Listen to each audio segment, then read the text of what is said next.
Donc logistiquement, on a aussi dû anticiper, organiser les choses. Ce qui veut dire que chaque fois, on a investi beaucoup pour le futur. Ce qui fait que l'entreprise Exki, en termes de résultats nets, par exemple, n'a jamais encore dégagé des profits importants, mais c'est chaque fois, je dirais, faire tapis pour faire grandir l'entreprise. On privilégie bien plus la croissance, qu'elle se passe bien, sans trop de heurts, avec des paliers. On grandit par exemple cette année beaucoup, probablement que l'année prochaine on va être un peu plus calme.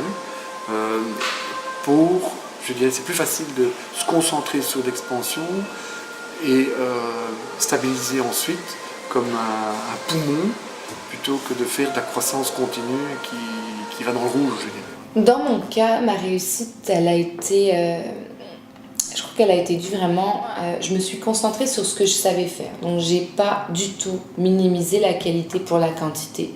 J'ai même refusé des contrats pour toujours offrir le maximum de la qualité de mes interventions.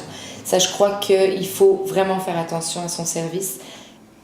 Je dirais qu'aujourd'hui, c'est un petit peu à l'improvisation quand même. Enfin, je prévois des choses, si vous voulez.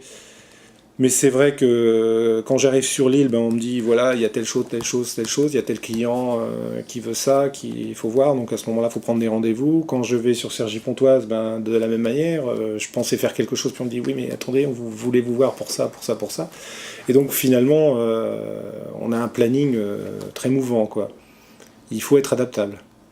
Et face à une difficulté, voilà, le client n'a pas livré le produit en temps et en heure, on n'a pas le bon produit, on n'a pas le panel de consommateurs, on n'a pas la bonne date.